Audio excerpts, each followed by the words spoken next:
특히 여아의 경우는 연평균 약 5에서 7% 정도씩 증가하고 있고요. 남아도 꾸준히 증가하고 있습니다. 이와 같은 추세로 볼 때 향후에도 성조수증 치료가 필요한 아동이 계속 늘어날 것으로 예상돼요.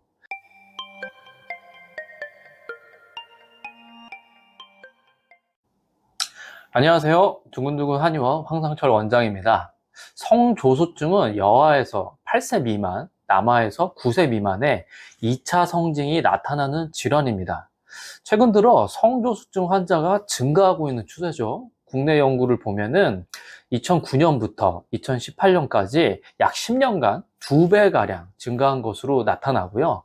미국 CDC 자료를 보면은 1997년부터 2010년까지 약 13년간 2.7배 증가한 것으로 조사됐어요. 이렇게 성조수증이 증가하면 부모님들은 우리 아이 키가 빨리 멈춰서 작은 키가 될까봐 조마조마하기 때문에 성장 클리닉을 찾는 분들이 급증하고 있어요. 성조수증 치료를 받는 아동의 연도별 통계를 보면 2015년부터 5년간 성조수증 치료를 받는 아동 수가 지속적으로 증가하고 있음을 알 수 있습니다. 특히 여아의 경우는 연평균 약 5에서 7% 정도씩 증가하고 있고요. 남아도 꾸준히 증가하고 있습니다. 이와 같은 추세로 볼 때 향후에도 성조수증 치료가 필요한 아동이 계속 늘어날 것으로 예상돼요.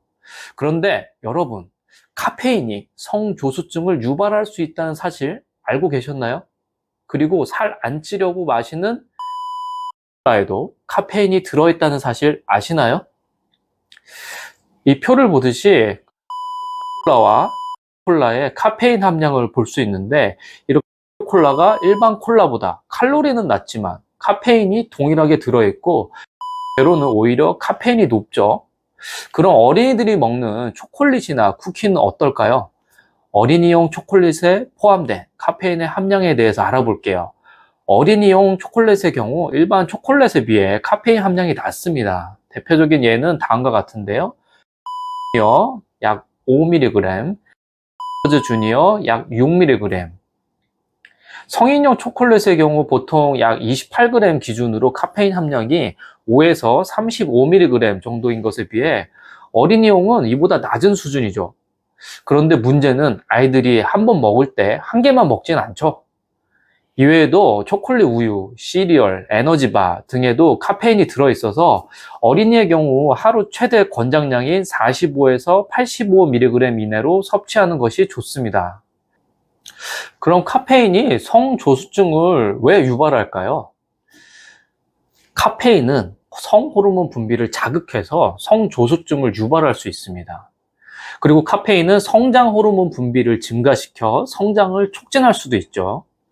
그리고 카페인은 에스트로겐과 같은 여성 호르몬 작용을 방해하여 내 분비계를 교란시킬 수 있어요.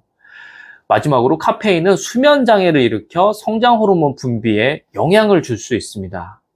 다음 그림에서 보듯이 카페인과 성호르몬, 카페인과 성장 호르몬에 관한 논문이 많죠. 이렇게 논문에서도 카페인과 성호르몬, 성장 호르몬 관계를 밝히고 있어요. 그런데 이 중에서 가장 눈에 띄는 것은 바로 수면장애 유발입니다.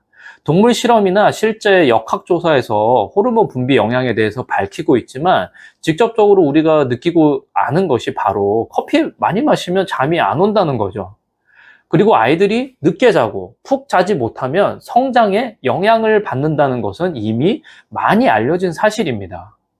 또한 추가적으로 카페인이 들어간 식품 중에 초콜릿이 있죠. 이 식품에는 카페인뿐만 아니라 당류가 많이 함유되어 있기 때문에 성조수증을 유발할 수 있는 비만이 또 생길 수 있기 때문에 꼭 주의해야 합니다. 따라서 어린이들의 경우는 카페인이 함유된 커피, 에너지 음료, 초콜릿 등의 섭취를 자제하는 것이 중요하겠죠. 그리고 성장기 아이들은 카페인에 더 민감하기 때문에 카페인의 섭취를 줄이면 성조수증 예방에 도움이 될 수 있습니다. 우리와 친숙한 카페인, 하지만 이렇게 생각보다 많은 곳에 성조수증을 유발하는 식품들이 아이들 가까이 있습니다. 오늘 내용 꼭 참고하셔서 성조수증을 예방하여 우리 아이들 키를 키워주세요. 내용이 도움되셨다면 구독과 좋아요 부탁드립니다. 감사합니다.